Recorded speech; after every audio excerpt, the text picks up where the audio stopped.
Rangga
ज्ञानाञ्जनशलाकया चक्षुर्मिलितं येन तस्मै श्रीगुरवे नमः। श्रीकृष्ण चैतन्य प्रभु नित्यानंद श्री अद्वैत गदाधर शिवासादि श्री गौरभक्तवृंद।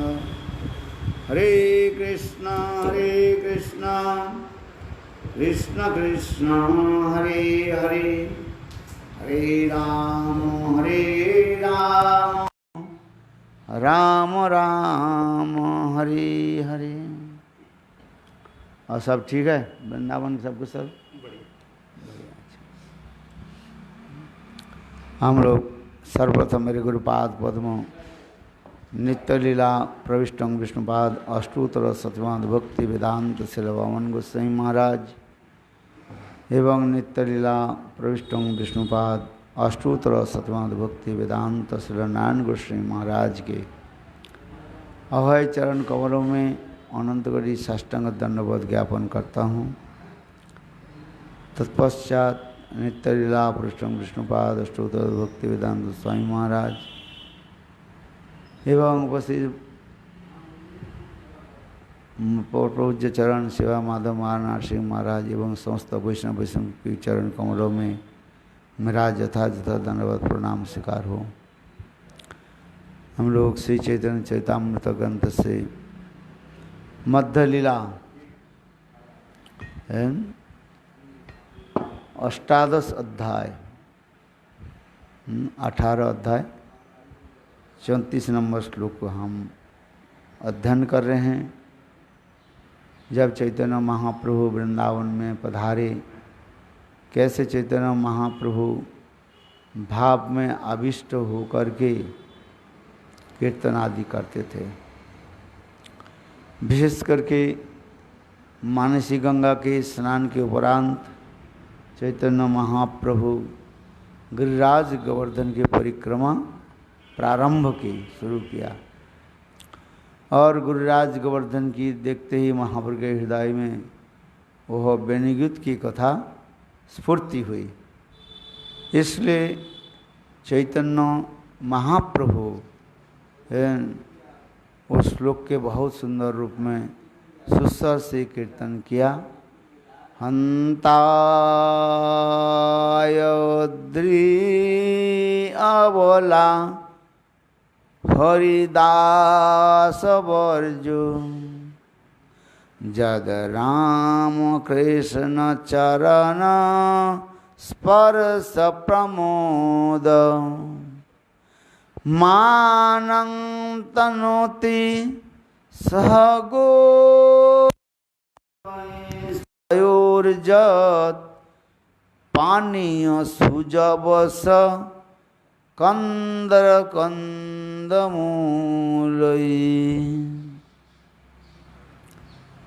यह श्रीमद् भागवत में दशम स्कंद 21 अध्याय में श्लोक नंबर 18 ये महाप्रभु किस प्रकार गिरिराज गोवर्धन के निकट प्रार्थना करने लगे और दीनहीन होकर के कहने लगे, यह गिरिराज गोवर्धन की कृपा से ही हम ब्रज की भावना हम समझ सकते हैं, ब्रज की भाव जो है। इसलिए हरिदास वर्ज की शब्द लेकर के हम आलोचना कर रहे हैं। श्रीमद् भागवत में 3 हरिदास के नाम विशेष उल्लेख है, युधिष्ठिर महाराज, उद्धव और गिरिराज गोवर्धन। ये हरिदास कहा जाता है।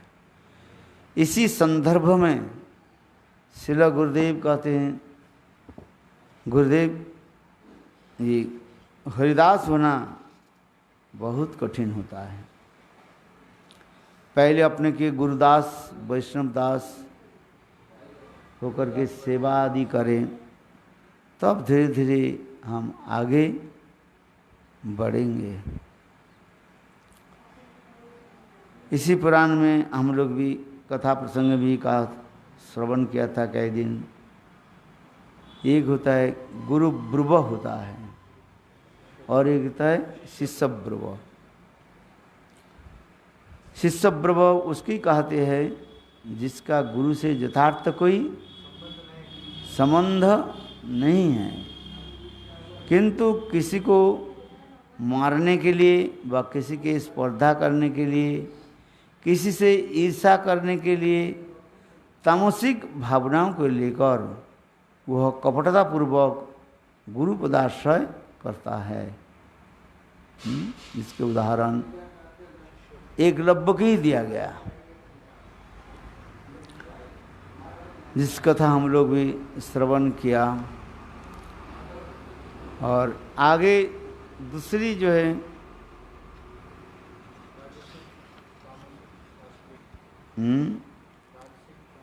तामसिक गुरुदास के उदाहरण के रूप में कर्ण के लिया गया है।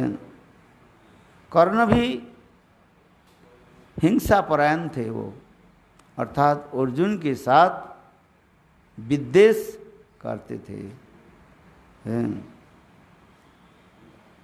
इसलिए द्रोणाचार्य भी उनको शिक्षा भी नहीं दिया। फिर तीसरी गुरुदास के बारे में कल हम लोग भी श्रवण किया, जिसे कहते हैं राजसिक गुरुदास। वह है भीष्म पितामह, उसके उदाहरण के योग्य है। यहाँ तक भी अंत में भीष्म पितामह अपने गुरुदेव की बात नहीं मानने पर और गुरु और शिष्य में युद्ध होने लगे हैं। कृष्ण के 27 अवतार परशुराम के साथ युद्ध होने लगे, कोई हारे नहीं। अंत में ब्रह्मा जी आकर के उनको समाधान किया है। और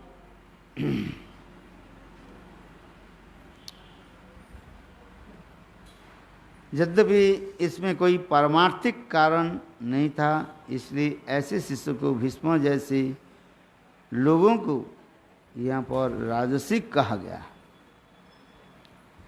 अभी हम आते हैं सात्विक गुरुदास कौन है। जैसा शिष्य जो गुरु की आज्ञा का अक्षर पालन करें और निज हित के विषय की विचार न करके ऐसे गुरु सेवा की सात्विक होती है। इस संदर्भ में आरुणि और उपमन्यु की कथा का वर्णन आता है। सात्विक गुरुदास के नाम किसके नाम आ गया? आरुणि और उपमन्यु, जिस कथा हम लोग काल भी श्रवण किया था। ये किस प्रकार आरुणि गुरु की सेवा करने के लिए अपने प्राण को जो है न्यौछावर कर दिया था। और उपमन्यु भी गुरु सेवा के लिए गुरु के आदेश के अनुसार सब कार्य आदि पालन किया, जिससे गुरुदेव प्रसन्न होकर के उनके हृदय में समस्त वेद पुराण उपनिषद तत्व सिद्धांत आदि प्रकाशित कर दिया।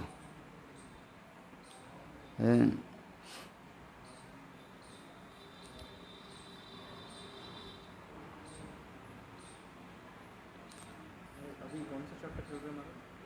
चैप्टर नंबर 18 अध्याय चैतन्य चैतामृतम, श्लोक नंबर 18 अध्याय मध्य लेटर 34।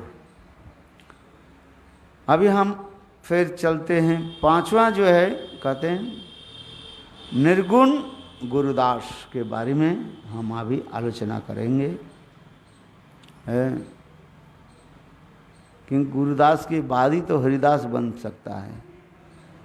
मने रे अभिलाष है जनो गुरुदास, मन की इच्छा ही तो है केवल गुरुदास बने है, किंतु गुरुदास के बाद ही हम हरिदास बन सकते हैं। इसलिए सुधा विप्र की नामार है निर्गुण गुरुदास हैं। श्रीमद् भागवत में इसका वर्णन आता है। एक बार गुरु आश्रम में सुदामा और कृष्ण गुरु पत्नी के आदेश पर वन में लकड़ी की बीनने के लिए गए। बिना ऋतु ही बड़ा भयंकर आंधी तूफान और पानी आ गया। चारों ओर पानी पानी ही हो गया।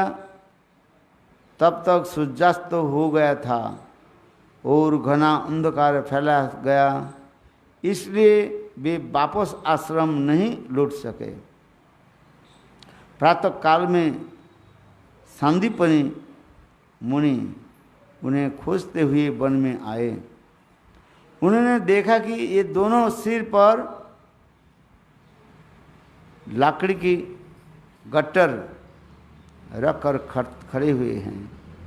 तो सांदीपनि मुनि बोली, और बोझा तो नीचे उतार कर रख देते। उन्होंने कहा, गुरुदेव हम नीचे रख देते तो ये लकड़ी सब भीग जाते, तो फिर रसोई कैसे बनती। तब गुरुजी बोले, सिर पर रखने भी तो लकड़ी तो भीग गई है। उन्होंने कहा, यदि नीचे रख देते तो पानी से लपालप भीग कर नष्ट हो जाती, इसलिए रात्रि भर सिर पर लकड़ी लेकर खड़े रहें। प्रसन्न होकर गुरुजी ने उनको वर दिया, तुम्हें 64 कलाओं का संपूर्ण ज्ञान हो जाए। इस पारमार्थिक से इसकी कहा जाता है पारमार्थिक गुरु सेवा। इसमें स्वयं को लाभ हानि का विचार नहीं है, एकमात्र गुरु की सेवा की भावना से ही किया गया, इसलिए निर्गुण गुरुदास है। श्रीमद् भागवत में सुदाम विप्र के चरित्र कथा बहुत सुंदर रूप में श्रील सुखदेव गोस्वामी पाद ने वर्णन किया गया।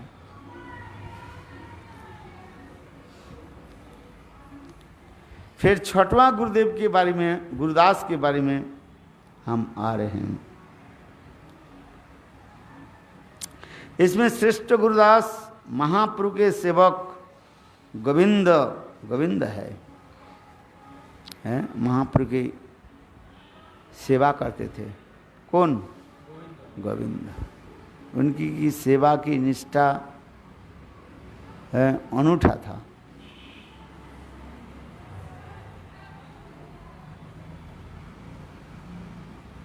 महाप्रभु की इच्छा के अनुसार वे हरिदास ठाकुर के रोज प्रसाद दे जाते, क्योंकि वे दीनता के कारण आते नहीं थे।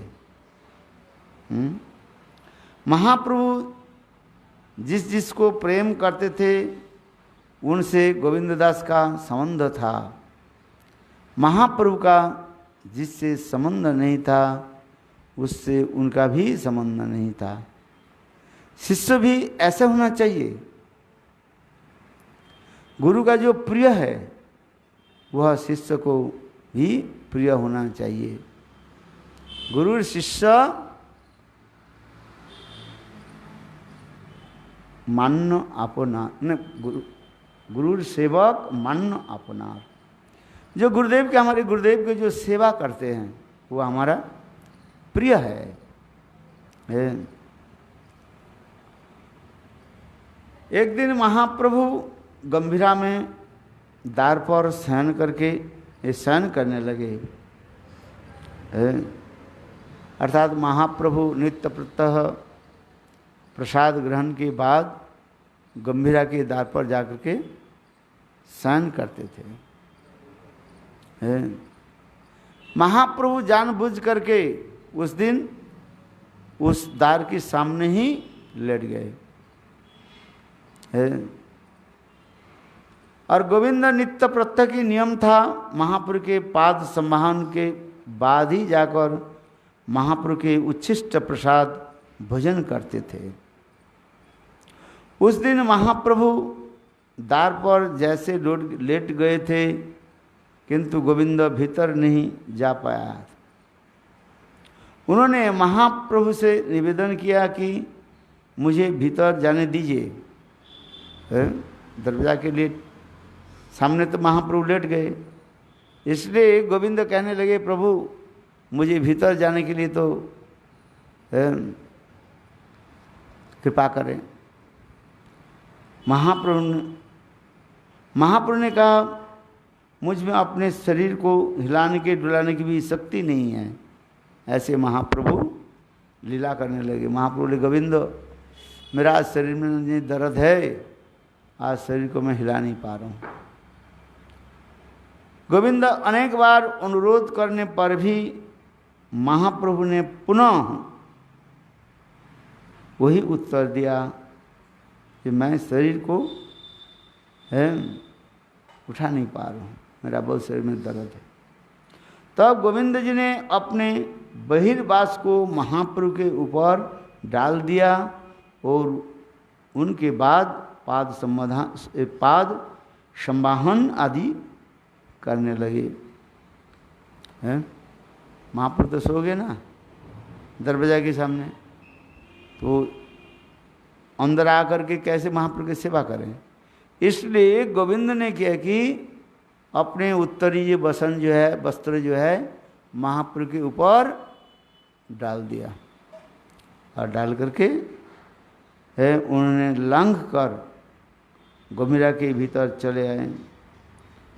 गोविंद की कोमल मालिश से महाप्रभु का सारा परिश्रम दूर हो गया है। गोविंद भी ऐसे सुंदर मालिश करते, मसाज करते थे, जिससे महाप्रभु के सारे कष्ट हैं दूर हो गए। उनके बहुत अच्छी नींद भी आ गई, महाप्रभु सो गए हैं। और गोविंद तब तक धीरे धीरे अंगों का सेवा करने लगे। 1-2 घंटे के बाद जब महाप्रभु निद्रा की भंग हुई तो उन्होंने गोविंद के तभी तक भी बैठे होते देखकर क्रोधित होकर के कहा, है अरे तुम अब तक भी यहाँ पर क्यों बैठे हो? है तुम प्रसाद पाने के लिए क्यों नहीं गए? है गोविंद बिना प्रसाद लिए हुए महाप्रभु की सेवा कर रहे थे। इसलिए महाप्रभु स्नेहवशत विथ लव एंड अफेक्शन उनको चेस्टाइजमेंट करने लगे। क्या बोले?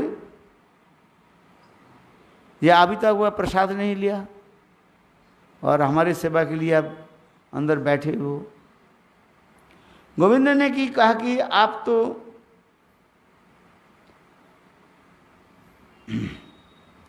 दिल्ली के ऊपर ही सो गए और जाने के लिए मार्ग भी नहीं है। महाप्रभु ने कहा, तुम जिस प्रकार भीतर आए उसी प्रकार प्रसाद पाने के लिए क्यों नहीं गए? है महाप्रभु की सेवा के लिए उन्होंने कैसे किया? अंदर कैसे गए? पडीडे से अपने उत्तरी कपड़ा जो है महाप्रभु को डाल दिया और उसके लांगर के अंदर आ गए और महाप्रभु का चित्र सब सेवा मालिश करने लगे। तो महाप्रभु सो गए। 2 घंटे बाद महाप्रभु जब उठे, देखा गोविंद वही भीतर में बैठा हुआ है। तो महाप्रभु उनको चेस्टाइजमेंट करने लगे, ये तुम प्रसाद क्यों नहीं लिया, आज बाहर क्यों नहीं गए, निकले हो?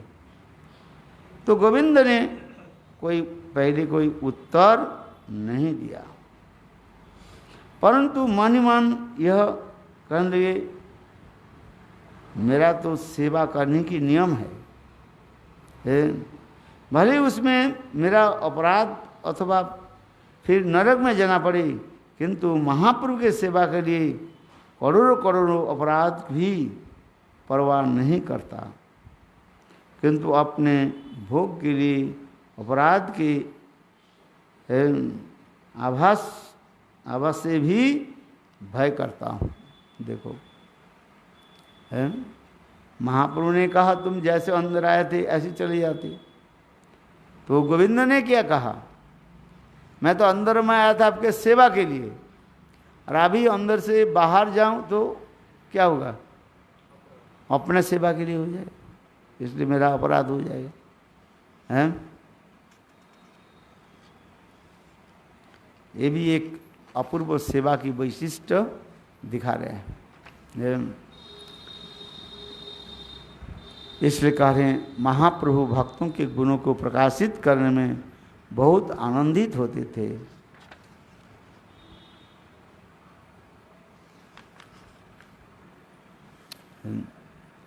उन्होंने अपने सेवक गोविंद की महिमा को प्रकाशित करने के लिए ऐसी लीला की। महाप्रभु सर्वअंतर्यामी है, सब कुछ जानते हैं, किंतु सेवक की सेवा की महिमा जगत में संग सच्चिदानंद ने गौरहरि प्रकाश किया। इसलिए कहते हैं आत्मेंद्रिय प्रतिमांसा तारे बलि काम, कृष्णेंद्र प्रतिमांसा धरे प्रेम नाम। कृष्ण के सेवा के लिए कोई यदि अपराध भी हो जाए तथापि वो सेवा करनी चाहिए, और अपने लिए यदि सेवा अपराध भी नहीं हुआ, भोग की वासना जगह, तो अपराध बन जाता है। ये दिखाते जा रहे हैं। ये सूक्ष्म जो है विचार कृष्णदास कविराज गोस्वामी चैतन्य चरितामृत ग्रंथ में वर्णन होते जा रहे हैं। इसलिए गोविंद ने कहा ये आपके सेवा के लिए ही अपराध हो, जैसे भी हो, आभास हो, इसलिए मैं आपको लांग करके इधर आ गया था, है आपकी सेवा की। किंतु अभी मैं यहीं से कैसे निकलूं?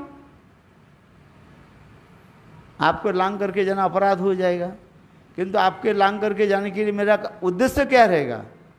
अपना भोजन के लिए।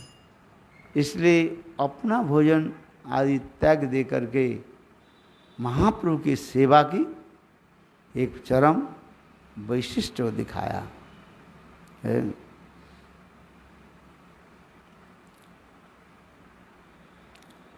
अभी सातवां गुरु सेवक हरिदास कौन है?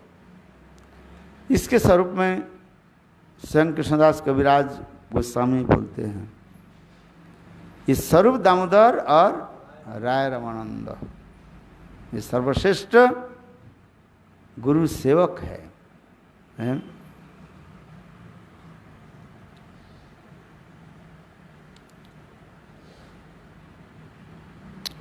शिष्य को अपने सुख का विचार, अपना सर्वस्व त्याग कर अपने आराध्य जो गुरु है उनकी सेवा के लिए सब कुछ बलिदान देना पड़ता है। गोविंद का ऐसा गुण था जिसकी प्रशंसा करना भी कठिन था। उन्होंने श्री राय रमानंद और स्वरूप दामोदर का रात्रि का महाप्रभु के पास आना अच्छा नहीं लगता था। अर्थात नित्य प्रत्यह स्वरूप दामोदर राय रमानंद रात्रि काल में महाप्रभु के पास आकर के वही राय नाटक और स्वरूपेर गान कीर्तन करते थे। उससे महाप्रभु के विरह और भी बढ़ जाता था। महाप्रभु रोते थे। जब स्वरूप दामोदर राय रमानंद अत्यंत सुंदर सुरेली स्वर से विद्यापति चंडीदास आदि की कीर्तन करते थे तो महाप्रभु भाव में डूब जाते थे और महाप्रभु रोते थे। हैं? अच्छा, हे देव हे दयित ये भुवनैक बंधु, हे कृष्ण हे चपल हे करुणैक सिंधु, हे नाथ हे रमन हे नयनाभिराम, हा हा कदानु भवितास्मि दिशोर में। जब इसी श्लोक के जब कीर्तन आदि करते थे तो महाप्रभु की विरह भाव और भी बढ़ जाता था। किंतु गोविंद का इस विषय में इतना गंभीर अनुभव नहीं था। ये महाप्रभु ऊपर से तो रो रहे हैं, किंतु अंतर हृदय में जो प्रेम की ऐसे प्रगाढ़ ज्वाला उत्पन्न हुई वो समझ नहीं पाते है। इसलिए कह रहे हैं गोविंद का ऐसा गुण था जिसकी प्रशंसा करना ही कठिन है। उन्होंने राय रामानंद और श्री स्वरूप दामोदर का रात्रि काल में महापुरुष के आना अच्छा नहीं लगता था। वे मन ही मन सोचते थे कि ये दोनों क्यों महापुरुष के पास आ जाते हैं, और दोनों आकर के नाजिनी ऐसे ऐसे कथा आदि श्रवण कराते हैं जिसकी कथा सुन करके महाप्रभु के हृदय टूट जाता था और भाव में विभोर होकर के महाप्रभु रोते थे है।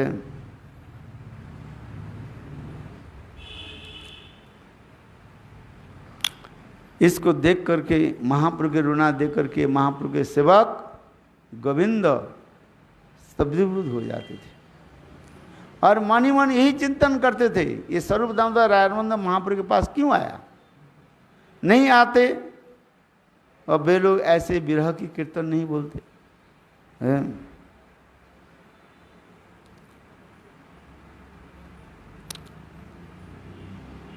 परंतु जब वे दोनों आ जाते हैं तो रात भर रोते हैं और महाप्रभु भी रुलाते हैं। यह न तो संग सोते हैं और न ही महाप्रभु के सोने देते हैं। कौन? स्वरूप दामोदर रायरानंद रात भर बस कीर्तन आदि करते थे। विद्यापति चंडीदास के जो है वो कीर्तन आदि करते थे।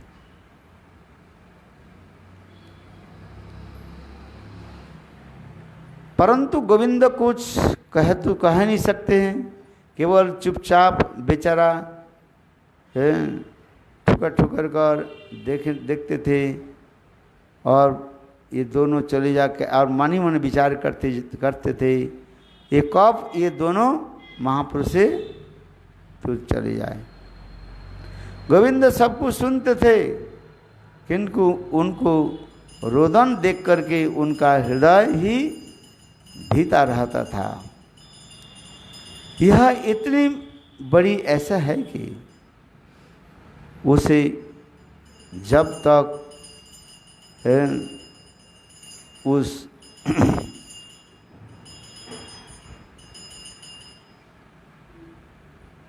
धरातल पर नहीं पहुंची तब तक उस सेवा नहीं समझ सकते। गोविंद महाप्रभु के दुख में दुखी और उनके सुख में सुखी होते थे।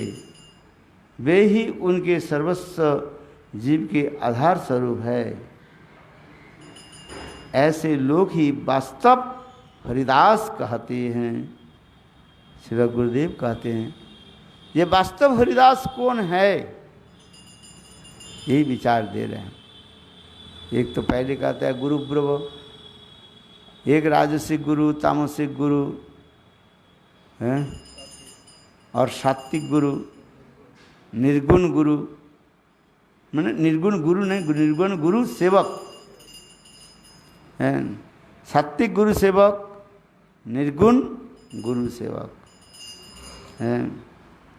इसलिए चैतन्य चरितामृत ग्रंथ में स्वयं सुखदेव गोस्वामी पाद इस कथा को जो है श्रवण कराया और उसी कथा के हमारे कृष्णदास कविराज गोस्वामी ये चैतन्य चरितामृत ग्रंथ में बहुत सुंदर रूप में विस्तृत करके वर्णन किया गया है।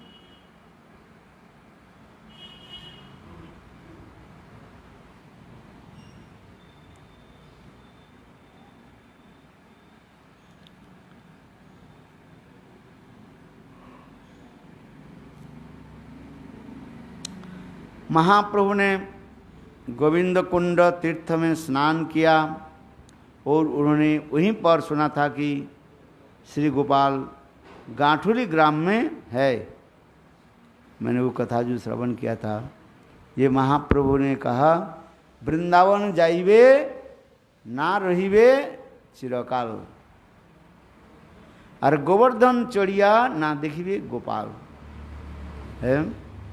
इसलिए महाप्रभु अपने जीवन भी आचरण करके दिखाया है। महाप्रभु भी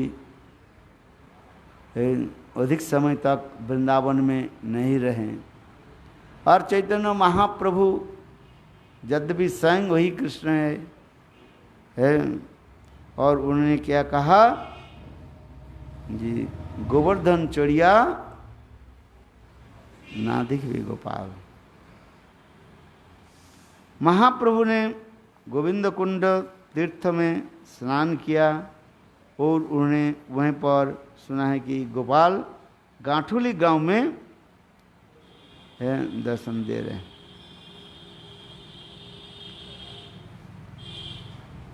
गोविंद कुंड पैंठा ग्राम से श्री गोवर्धन पर्वत के ऊपर आनियोर ग्राम है। आनोर में श्री बलदेव जी का 2 मंदिर और गोविंद कुंड नाम का सरोवर है। किसी के मतानुसार रानी पद्मावती ने इस सरोवर का प्रतिष्ठा व स्थापना की, ऐसे लोक प्रचलित वाक्य भी है। भक्ति रत्नाकर ग्रंथ में भी गोविंद कुंड के बारे में लिखा गया, ए गोविंद कुंड महिमा अनेक, हेथा इंद्र कोइल गोविंद अभिषेक। अर्थात इस गोविंद कुंड की महिमा तो है, इंद्र ने श्री गोविंद का अभिषेक किया, ऐसे मान्यता है। ब्रजविलास तप में भी लिखा गया। नीचै पौरभयात् सुरपति पादु विधृतोव्यक्ते सर्गंगा संस्थितं लोकेश्वराय सुरवीक्षा सुरभिदारोभिषेकसं।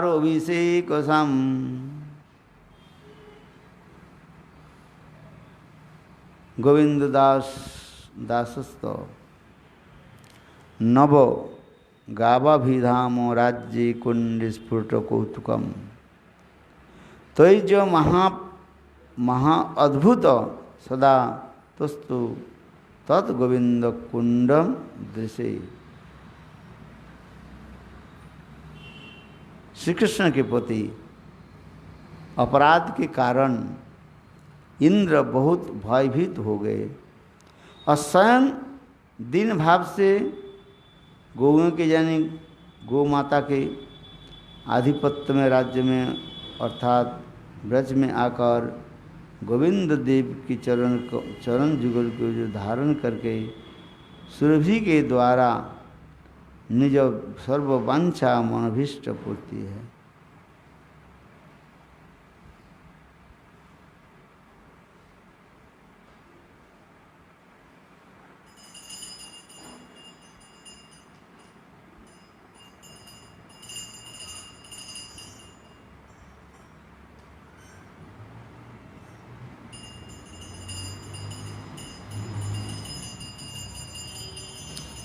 मथुरा खंड में भी ऐसे लिखा गया, जत्राभिषिक्तो भगवान मघोना जदुर्वैसिता गोविंद कुंडं तज्जातम स्नान मात्रेन मोक्षदम। ऐसे मथुरा खंड में भी लिखा गया, ये जिस स्थान पर जदुओं की बैरी इंद्र के साथ भगवान श्री कृष्ण का अभिषेक हुआ था, उस अभिषेक जल से बने गोविंद कुंड और स्नान करने से ही सद्द तत्क्षणात उसके मोक्ष प्राप्त हो जाता है।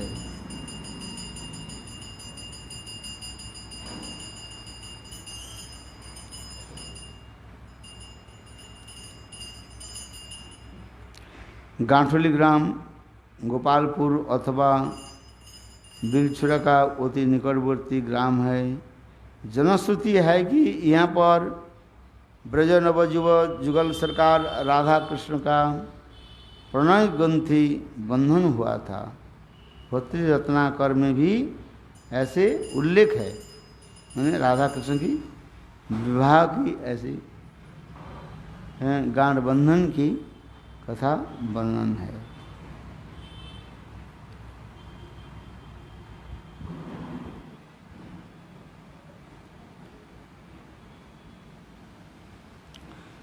सुखी दुहे सब सुखी दुहे सब स्त्री गांठी दिल संकोच संकुपने फागुया लैया के हो लाठी खोली दिलाम। अर्थात श्री राधा कृष्ण की होली देखकर यहाँ पर सिंहासन बैठे थे और सुखी ने गुप्त रूप से उनके वस्त्रों के जो है गांठ लगा दी थी। एक बार राधा कृष्ण जो है यही रंगीली उत्सव देखने के लिए सिंहासन पर दोनों बैठे हुए थे और किसी सखी ने किया कि पीछे से जाकर के दोनों के जो है गांठ को बंधन कर दिया और विवाहोचित अनेक जो है कीर्तन आदि करने लगे। तब राधा कृष्ण लज्जित हुए और किसी सखी के भाग देखकर उनके वस्त्रों का गांठ को खोल दिया। इसी कारण के नाम हो गया गांठोली ग्राम भी कहा जाता है। वृंदावन में जाए तो गांठोली गांव में जाना चाहिए है। वहाँ पर फाल्गुन महीने में कैसे ब्रजवासी लोग उत्सव आदि मनाते हैं।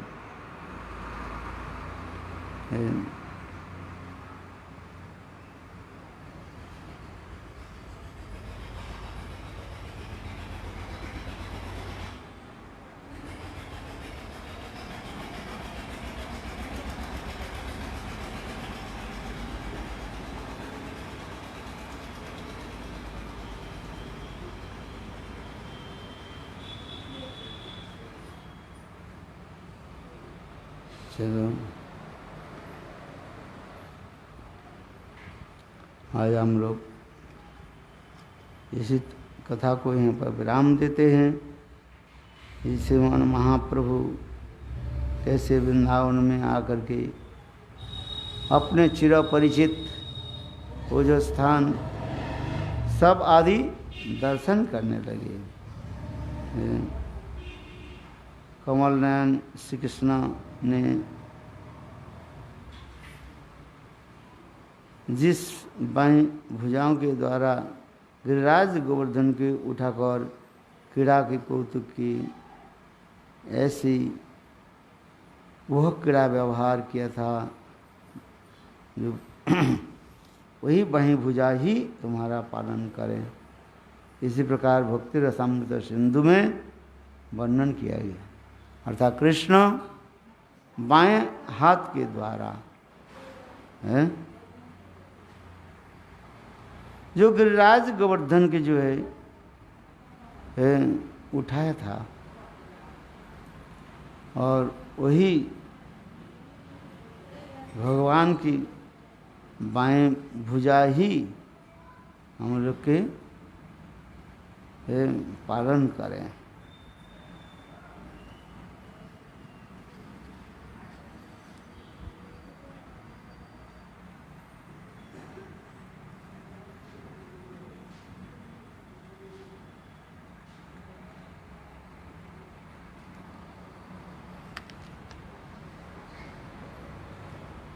এই মত প্রতিদিন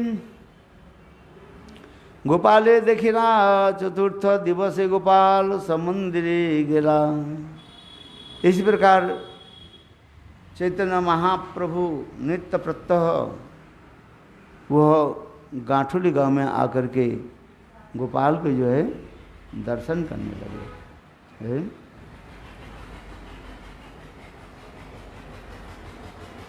और चौथे दिन गिरिराज के विराज के ऊपर स्थित मंदिर के गोपाल का है नित्य गीता के साथ जाना। गोपाल संगे चले आइल नित्य गीत करी आनंद कोलाहले लोग बोले हरि हरि। गोपाल मंदिर गेला प्रभु रहिला चले रहिला तले प्रभुर वांछा पूर्ण तब करिल गोपाली। इस प्रकार महाप्रभु ने 3 दिन तक गोपाल को दर्शन किए और चौथे दिन गोपाल अपने नृत्य तथा गान करते हुए चलने लगे। गोपाल लोगों की भीड़ भी आनंद से हरि हरि बोलते हुए कोलाहल कर रही है। वह श्री गोपाल गोवर्धन के ऊपर अपने मंदिर में चले गए और महाप्रभु गोवर्धन की तलहटी में ही रहें और गोपाल की माधुरी जी का समस्त वांछा को पूर्ण कर दिया। बोलो गिरिराज महाराज की जय। बोलो गिरिराज बोलो गोविंद देवी की जय। जय गोपाल देवी की जय। जय जय श्री राधे। आरती करो। गोविंद बोलो हरि गोपाल बोलो गोविंद हरि गोपाल बोलो गोविंद बोलो हरि। मेरो राधा रमन गिरिधारी गिरिधारी श्याम बनोहारी। मेरो राधा रमन गिरिधारी गिरिधारी श्याम बनोहारी। मेरो राधा रमन गिरिधारी गिरिधारी श्याम बनोहारी। मेरो धार मन गिरिधारी गिरिधारी श्याम बनोहारी। राधे राधे राधे जय जय जय श्री राधे। राधे राधे राधे राधे राधे राधे राधे राधे राधे राधे राधे राधे राधे राधे राधे राधे राधे राधे राधे जय जय जय श्री राधे। राधे राधे राधे बोलो राधे राधे राधे राधे राधे राधे राधे राधे राधे बोलो जय राधा रानी जय ब्रजबाला जय राधा। हो जय श्याम सुंदर जय नंद लाला जय श्याम। राधे राधे राधे जय जय जय श्री राधे। राधे राधे राधे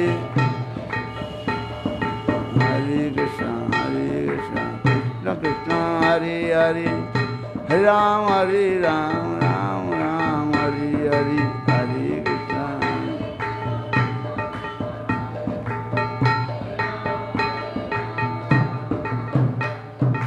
हरे कृष्ण कृष्ण कृष्ण हरे हरे हरे राम राम राम हरे हरे हरे कृष्ण।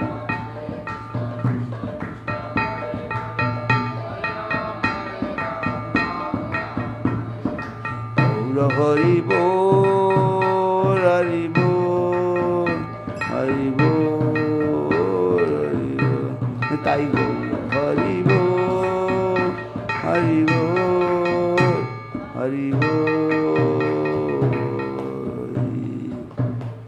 बोलो गिरिराज महाराज की जय।